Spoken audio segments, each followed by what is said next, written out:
Now I request our chairperson of the conference, Professor Dr. Sunil Rai sir, to kindly give his keynote speech. Thank you. You are welcome, sir. Thank you very much. Yeah. Thank you very much. At the outset, let me begin by paying my respect and sincere thanks to all the colleagues, vice-chancellors, senior academicians, the academic leaders of the country for joining this national e-conference. I would also like to express my gratitude and thanks to Som Sharma ji and the entire team of FELA for getting us together. It's such a wonderful platform. And when we have a very young, dynamic leader like Som, who is bringing us all together and making us think about how this education should proceed now onwards to bring that kind of promise that we hold for the society and the nation. It's very difficult when we have such august panel members and there in front of you. It gives some kind of discomfort to me as to how do I, because in a lot of sense all the colleagues here are a lot senior to me as far as the world of education is concerned, because half my work life, as you all know, has gone in the Indian Navy. And so as far as my education life is concerned, serving this wonderful field of education is about 22 years. So in that sense, there are all are my seniors from who I always learn, and FELA is a wonderful platform. Now, just to talk about this impact of COVID on higher education, and rather COVID impact assessment on higher education. There are two ways of looking at things. One is to look at them as a problem, threat, discomfort, and the other one is to look at it as an opportunity. And I think it's the second one which has been looked at and lived by all the education leaders who are present on the call today, as well as the other colleagues from the education world. I mean, it made us extremely proud the way the entire education team of India had responded to this pandemic and come out winners. Of course, it is not as much celebrated. So we do talk of the COVID warriors as the doctors, my respect to them. COVID warriors as the police services and the administrative services and other government machinery, my salutations to them. Of course, to the defense forces where I come from. But something which is not celebrated so well is perhaps the real COVID warriors who held the youth of the nation together is the educators. So I would, through this conference, pay my sincere respect, salutations to all the teacher educators and the academic administrators. So my naman to all of you, and I feel extremely proud to be part of this group. Having said that, that we have had our part to play in ensuring that the nation did not buckle in those trying times. The best part is the education continued. Degrees were offered. Children have completed their education, and then they have joined their assignments, etc., and so on and so forth. So I think it kept on going, and that is the one part. The second part is the speed and finesse with which the entire education world responded. Was about the way sometime the Prime Minister announced it somewhere around mid of March or towards the end of March about the lockdown. And the final exams were all scheduled in the month of end April, early May.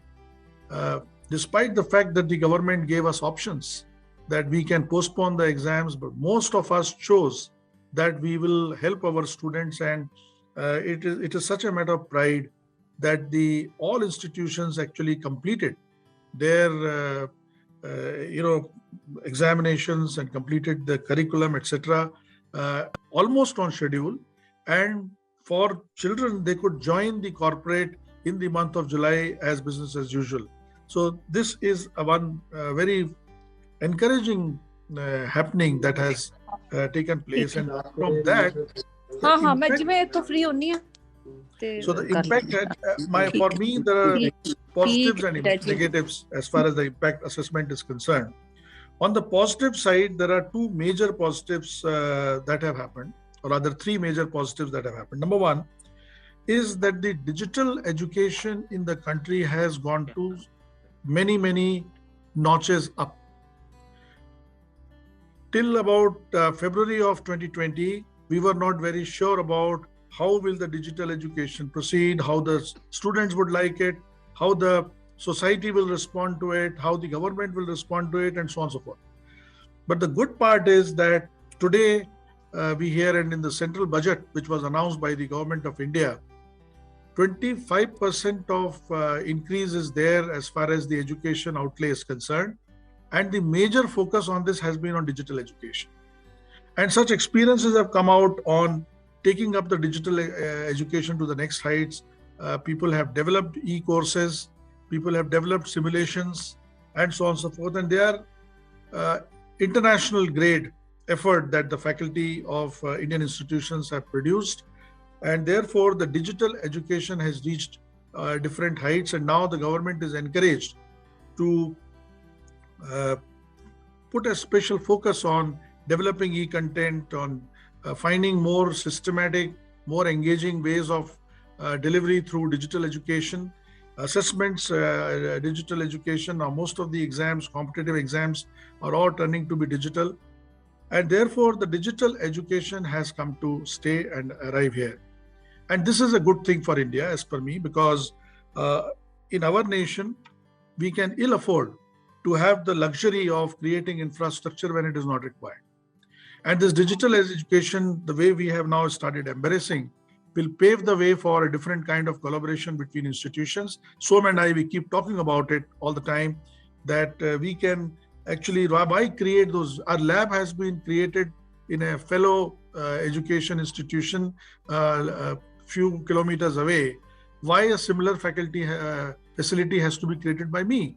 I can use that facility, I can create a different one, and they can use my facility. In the bargain, we share the infrastructure expenses across the entire world. So digital education is holding very different kind of promises, and that's one big plus that has come out of COVID as far as the education world is concerned. The next part is that the education has really become holistic.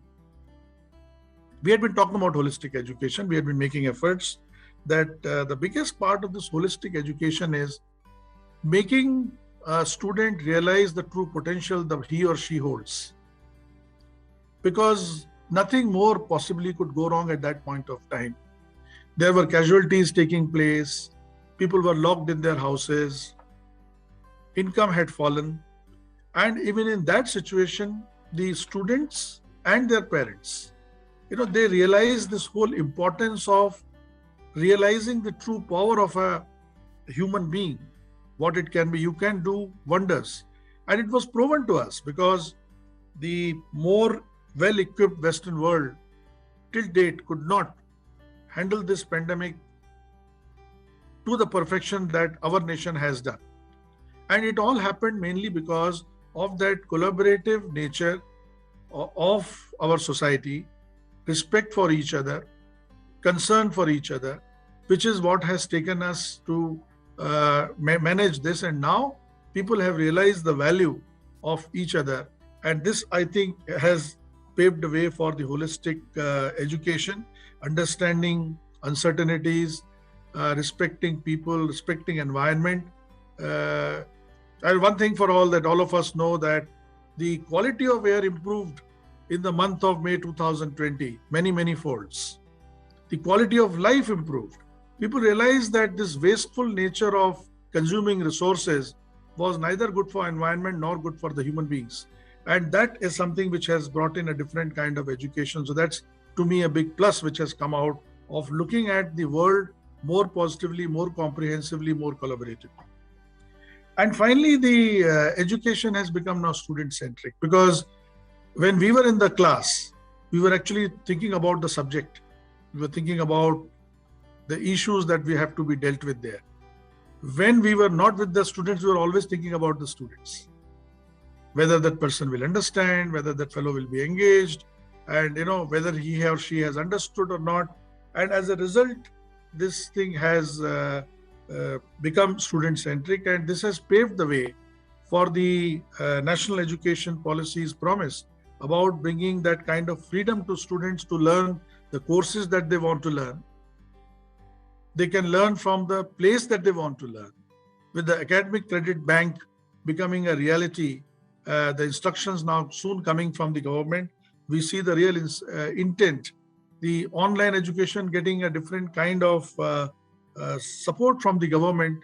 The UGC online and distance learning components are being enhanced, and therefore there is a promise that the education will become more and more affordable, will become more and more inclusive, and the option is that the best of the best from other institutions can actually be pulled in this digital mode, and therefore it's becoming very, very highly student-centric. And finally, this is also paving way for that ultimate mobility to be provided to students for their learning, not just program mobility, which means if I'm doing engineering, after first year I think that that's maybe not the cup of my tea, then in second year I can move to a different kind of a discipline. The NEP holds that, and if we are trying to do that, a lot of help will have to come from the digital ways of delivering and collaborations and so on and so forth.